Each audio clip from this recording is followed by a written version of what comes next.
Indian നേവിയിൽ ഒരു സ്ഥിരജോലി ആഗ്രഹിക്കുന്നവർക്കാണ് പുതിയൊരു അപേക്ഷ ഓൺലൈനായിട്ട് ഇപ്പോൾ വിളിച്ചിട്ടുള്ളത്. അതുമായി ബന്ധപ്പെട്ട കംപ്ലീറ്റ് വിവരങ്ങൾ നമുക്ക് ഈ വീഡിയോ ബാത്തിലൂടെ നോക്കാവുന്നതാണ്.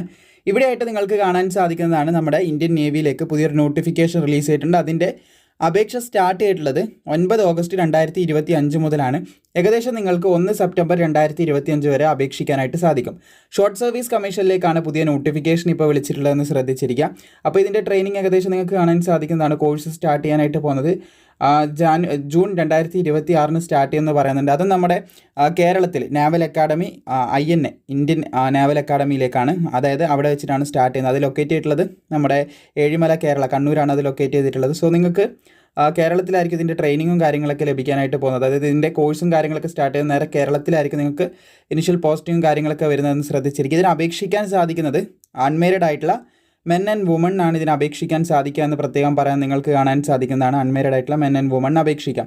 ഇനി ഇതിന് അപേക്ഷിക്കേണ്ട യോഗ്യത അതുപോലെ ബാക്കിയുള്ള ഡീറ്റെയിൽസ് നമുക്ക് നോക്കാവുന്നതാണ്. ഇതിൽ പ്രധാനമായിട്ട് നിങ്ങൾക്ക് ഇവിടെയായിട്ട് കാണാൻ സാധിക്കും വിവിധങ്ങളായിട്ടുള്ള എൻട്രീസിലേക്കാണ് നോട്ടിഫിക്കേഷൻ വിളിച്ചതെന്ന് പറയുന്നുണ്ട്. ജൂൺ 2026 അപ്പോൾ ഇവിടെയായിട്ട് നിങ്ങൾക്ക് കാണാൻ സാധിക്കും എക്സിക്യൂട്ടീവ് ബ്രാഞ്ചിലേക്ക് BE BTech എനി ഡിസിപ്ലിനിൽ 60% മാർക്കോട് കൂടി പാസ്സായിട്ടുള്ളവർക്ക് അപേക്ഷിക്കാം. അതുപോലെ ഇതിൻ്റെ ഏജ് ലിമിറ്റ് നോക്കുകയാണെങ്കിൽ 2 ജൂലൈ 2001 അതുപോലെ 1 ജാനുവരി 2007 ഈ ഒരു ഡേറ്റിലും ഇതിൻ്റെ ഇടയിലും ജനിച്ചവർക്ക് അപേക്ഷിക്കാൻ സാധിക്കും. പിന്നെ പൈലറ്റ് വന്നിട്ടുണ്ട്, നാവൽ എയർ ഓപ്പറേഷൻസ് ഓഫീസർ വന്നിട്ടുണ്ട്, പിന്നെ എയർ ട്രാഫിക് കൺട്രോളർ വന്നിട്ടുണ്ട്. ഇതിന് അപേക്ഷിക്കാൻ നിങ്ങൾക്ക് BE BTech തന്നെയാണ് വേണ്ടത്. അത് എനി ഡിസിപ്ലിൻ ഉണ്ടായിരിക്കണം വിത്ത് 60% മാർക്കോട് കൂടിയാണ് പറഞ്ഞത്. അതുപോലെ candidate must have 60% mark in class 10 അല്ലെങ്കിൽ +2 ആൻഡ് മിനിമം 60% മാർക്ക് ഇംഗ്ലീഷിൽ ക്ലാസ് +2 അല്ലെങ്കിൽ 10 നിങ്ങൾക്ക് എന്തുണ്ടാവണം, 10ാം ക്ലാസ്സിലോ +2 നിങ്ങൾക്ക് എന്ത് ചെയ്യണം. ആദ്യം പറയുന്നത് 10 +2 നിങ്ങൾക്ക് 60% മാർക്ക് മൊത്തത്തിൽ ഉണ്ടായിരിക്കണം. അത് കൂടാതെ 60% മാർക്ക് ഇംഗ്ലീഷ് എന്ന് പറയുന്ന സബ്ജക്റ്റിൽ നിങ്ങൾക്ക് 10 +2 ഉണ്ടായിരിക്കണം. ഈ BE BTechന് പുറമെയാണ്. അപ്പോൾ ഒരു പോസ്റ്റിന് വന്നിട്ടുള്ള വേക്കൻസി ഇവിടെ കൊടുത്തത് കാണാൻ സാധിക്കും. ഓരോന്നിനുള്ള ഏജ് ലിമിറ്റ് സെപ്പറേറ്റ് ആയിട്ട് ഇവിടെ പറയുന്നത് കാണാൻ സാധിക്കും. നിങ്ങൾക്ക് ഏതിനാണോ ഇതിൽ യോഗ്യതയുള്ളത് അല്ലെങ്കിൽ താല്പര്യമുള്ളത് നിങ്ങൾക്ക് തീർച്ചയായിട്ടും അതിൻ്റെ ഡീറ്റെയിൽസ് ഈ ചുവടെ നോക്കി മനസ്സിലാക്കാം.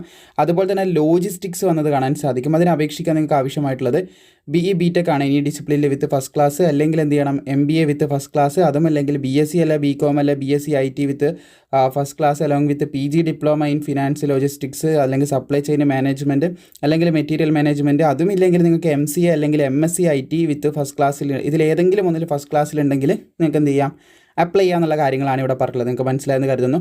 പിന്നെ അതിൻ്റെ ടോട്ടൽ വേക്കൻസി ഇവിടെ കൊടുത്തിട്ടുണ്ട്, 10 ഒഴിവുകളാണുള്ളത്. അതുപോലെ തന്നെ 2 ജൂലൈ 2001 1 ജാനുവരി 2007 ഈ ഒരു ഡേറ്റിലും ഇതിൻ്റെ ഇടയിലും ജനിച്ചവർക്ക് അപേക്ഷിക്കാം. പിന്നെ നാവൽ അമൈൻമെൻറ്റ് ഇൻസ്പെക്ടറേറ്റ് കേഡറാണ്. അതിന് അപേക്ഷിക്കാനായിട്ട് നിങ്ങൾക്ക് വന്നിട്ടുള്ള വിവിധങ്ങളായിട്ടുള്ള ക്വാളിഫിക്കേഷൻ പറഞ്ഞ് കാണാൻ സാധിക്കും. BE BTech വിത്ത് 60% മാർക്കോട് കൂടി ഉണ്ടെങ്കിൽ നിങ്ങൾക്ക് അപേക്ഷിക്കാം. അത് ഏതൊക്കെ സ്ട്രീമിലാണെന്ന് ഇവിടെ പറയുന്നുണ്ട്. നിങ്ങൾ പഠിച്ച സ്ട്രീം നിങ്ങൾക്ക് ഒറ്റ നോട്ടത്തിൽ മനസ്സിലാവും. അപ്പോൾ ഇതിൽ ഏതെങ്കിലും ഒരു സ്ട്രീം നിങ്ങൾ പഠിച്ചിട്ടുണ്ട് എന്ത് ചെയ്യുക, നിങ്ങൾക്ക് അപ്ലൈ ചെയ്യാം. അതുമില്ലെങ്കിൽ ഓരോ post graduate degree in electronics അല്ലെ ഫിസിക്സ്, പിന്നെ കാൻഡിഡേറ്റ് മസ്റ്റ് ഹാവ് എന്താ 60% മാർക്ക് 10 +2 അതുപോലെ തന്നെ എന്താ 60% മാർക്ക് ഇംഗ്ലീഷിൽ എന്ത് ചെയ്യണം 10 +2 ഉണ്ടായിരിക്കണം എന്നും കൂടി പറയുന്നുണ്ട്. ഇതിൽ ഏതെങ്കിലും ഒരു യോഗ്യത ഉണ്ടെങ്കിൽ നിങ്ങൾക്ക് അപ്ലൈ ചെയ്യാൻ പറ്റും. പിന്നെ ആകെ മൊത്തം 20 ഒഴിവുകളാണ് റിപ്പോർട്ട് ചെയ്തിട്ടുള്ള മെൻ ആൻഡ് വുമൺ ആയിട്ട് 2 ജൂലൈ 2001 1 ജാനുവരി 2007 ഈ ഒരു ഡേറ്റിലും ഇതിൻ്റെ ഇടയിലും ജനിച്ചവർക്ക് അപേക്ഷിക്കാം. അടുത്ത പോസ്റ്റ് ലോ എന്ന് പറയുന്ന പോസ്റ്റാണ്. അതിന് അപേക്ഷിക്കാനായി ഡിഗ്രി ഇൻ ലോ ഉള്ളവർക്ക് അപേക്ഷിക്കാനായിട്ട് സാധിക്കും എന്ന് പറയുന്നുണ്ട്. അതുപോലെ തന്നെ എൻറോൾമെൻറ്റ് ആസ് എ അഡ്വക്കേറ്റ് ആക്ടിൻ്റെ കീഴിൽ എൻറോൾ ചെയ്തിരിക്കണം എന്ന് പറഞ്ഞിട്ടുണ്ട്. വിത്ത് മിനിമം 55% മാർക്കോട് കൂടി വേണമെന്നും പറയുന്നുണ്ട്. അതുപോലെ candidate applying for entry should be from college അല്ല university recognised by bar council of ഇന്ത്യൻ്റെ കീഴിൽ റെക്കഗ്നൈസ്ഡ് ആയിട്ടുള്ള അവർക്ക് മാത്രമേ, എൻട്രി ഉള്ളവർക്ക് മാത്രമേ ഇവിടെ കാണാൻ സാധിക്കും. Applying for these entry should be from ഒരു ബാർ കൗൺസിലിൻ്റെ അണ്ടറിൽ വാലിഡ് ആയിട്ടുള്ള യൂണിവേഴ്സിറ്റി കോളേജ് എന്നൊക്കെ പഠിച്ചവർക്ക് മാത്രമേ അപ്ലൈ ചെയ്യാൻ പറ്റൂ എന്നുള്ളൊരു കാര്യമാണ് പറയുന്നത്. എന്തായാലും 2 വേക്കൻസിയാണ് അവിടെ ഉള്ളത്. 2 ജൂലൈ 1999 1 ജൂലൈ 2004 ഈ ഒരു ഡേറ്റിലും ഇതിൻ്റെ ഇടയിൽ ജനിച്ചവർക്ക് അപേക്ഷിക്കാം. പിന്നെ എഡ്യൂക്കേഷൻ എന്ന് പറയുന്ന ഒരു ബ്രാഞ്ചാണ്. എഡ്യൂക്കേഷൻ ബ്രാഞ്ചിലേക്ക് നിങ്ങൾക്ക് കാണാൻ സാധിക്കും മിനിമം 60% മാർക്കോട് കൂടി MSc വിത്ത് 60% മാർക്കിൽ ഈ പറയുന്ന ഏതെങ്കിലും മാത്സ് ഓപ്പറേഷൻസ് റിസർച്ചിൽ വിത്ത് ഫിസിക്സോട് കൂടി BSc ഉണ്ടെങ്കിൽ അപ്ലൈ ചെയ്യാന്നുള്ള കാര്യം പറയുന്നുണ്ട്. അതല്ലെങ്കിൽ MSc വിത്ത് 60% മാർക്ക് ഇതിൽ പറയുന്ന രീതിയിലുണ്ടെങ്കിൽ നിങ്ങൾക്ക് അപ്ലൈ ചെയ്യാമെന്ന് പറയുന്നുണ്ട്. അല്ലെ BE BTech 60% മാർക്കിൽ ഈ പറയുന്ന രീതിയിലുണ്ടെങ്കിൽ അപ്ലൈ ചെയ്യാമെന്ന് പറയുന്നുണ്ട്. അതല്ലേ BE BTech അല്ലെങ്കിൽ MTech വിത്ത് മിനിമം 60% മാർക്കിൽ കമ്പ്യൂട്ടർ സയൻസ് ഇവിടെ പറയുന്ന ഈ രീതിയിലുണ്ടെങ്കിൽ നിങ്ങൾക്ക് അപ്ലൈ ചെയ്യാമെന്ന് പറയുന്നുണ്ട്. അതുപോലെ തന്നെ BE BTech 60% മാർക്കിലുണ്ടെങ്കിൽ ഈ പറയുന്ന രീതിയിലുണ്ടെങ്കിൽ അപ്ലൈ ചെയ്യാം. അതുപോലെ ME MTech ഒക്കെ ഉള്ളവർക്ക് അപേക്ഷിക്കാൻ പറ്റുന്ന ഡീറ്റെയിൽസ് ഇവിടെ കൊടുത്തിട്ടുണ്ട്. പിന്നെ ME MTech തന്നെ 60% മാർക്കിൽ ടെർമൽ അതുപോലെ തന്നെ പ്രൊഡക്ഷൻ എഞ്ചിനീയറിംഗിലൊക്കെ ഉള്ളവർക്കുള്ള ഡീറ്റെയിൽസ് ഇവിടെ പറയുന്നുണ്ട്. അതുപോലെ തന്നെ not candidate applying for the education entry must have scored minimum 60% mark ഇന്ന് 10ാം ക്ലാസ്സിലോ അല്ലെങ്കിൽ +2ലോ പറഞ്ഞിട്ടുണ്ട്. പിന്നെ 60% മാർക്ക് ഇതിൽ വേണം, ഇംഗ്ലീഷ് എന്ന് പറയുന്ന സബ്ജക്റ്റിൽ ഉണ്ടായിരിക്കണം എന്നുള്ളൊരു കാര്യം ഇവിടെ പറയുന്നുണ്ട്. 10ലോ അല്ലെങ്കിൽ +2ലോ ആണ് പറഞ്ഞിട്ടുള്ളത്. പിന്നെ മെൻ ആൻഡ് വുമൺ ഇതിന് അപേക്ഷിക്കാൻ ഒരു ഇതിലേക്കും അപേക്ഷിക്കാൻ മെൻ ആൻഡ് വുമണിന് പറ്റുന്നുള്ള ഡീറ്റെയിൽസ് ഇവിടെ മുതൽ നിങ്ങൾക്ക് കാണാൻ സാധിക്കുന്നതാണ്. വേക്കൻസി ഒക്കെ റിപ്പോർട്ട് ചെയ്തിട്ടുള്ളത്. പിന്നെ അതിൻ്റെ ഏജ് ലിമിറ്റും കാര്യങ്ങളൊക്കെ കൃത്യമായിട്ട് കൊടുത്തിട്ടുമുണ്ട്. പിന്നെ എഞ്ചിനീയറിംഗ് ബ്രാഞ്ചാണ്, അത് തീർച്ചയായിട്ടും BE BTech ഇവിടെ പറയുന്ന രീതിയിൽ 60% മാർക്കിൽ വേണം. 36 ഒഴിവുകളാണുള്ളത്. ഏജ് ലിമിറ്റ് ഇവിടെ കൊടുത്തിട്ടുണ്ട്. പിന്നെ ഇലക്ട്രിക്കൽ ബ്രാഞ്ചാണ്, BE BTech തന്നെയാണ് യോഗ്യത. ഏതൊക്കെ സ്ട്രീമാണെന്ന് ഇവിടെ കൊടുത്തിട്ടുണ്ട്. ബാക്കിയുള്ള ഡീറ്റെയിൽസും ചുവടെ നിങ്ങൾക്ക് കാണാം. നാവൽ കൺസ്ട്രക്ടർ ആണ്, അതിൻ്റെ BE BTech തന്നെയാണ് കൊടുത്തിട്ടുള്ളത്. അതിൻ്റെ ഡീറ്റെയിൽസ് നിങ്ങൾക്ക് ഇവിടെ കാണാൻ സാധിക്കും. അപ്പോൾ നല്ലൊരു അവസരമാണ് നിലവിൽ ഇപ്പോൾ വന്നിട്ടുള്ളത്. താല്പര്യമുള്ള യോഗ്യതയുള്ളവർക്ക് എന്ത് ചെയ്യുക, ഇപ്പോൾ അപ്ലൈ ചെയ്യാം.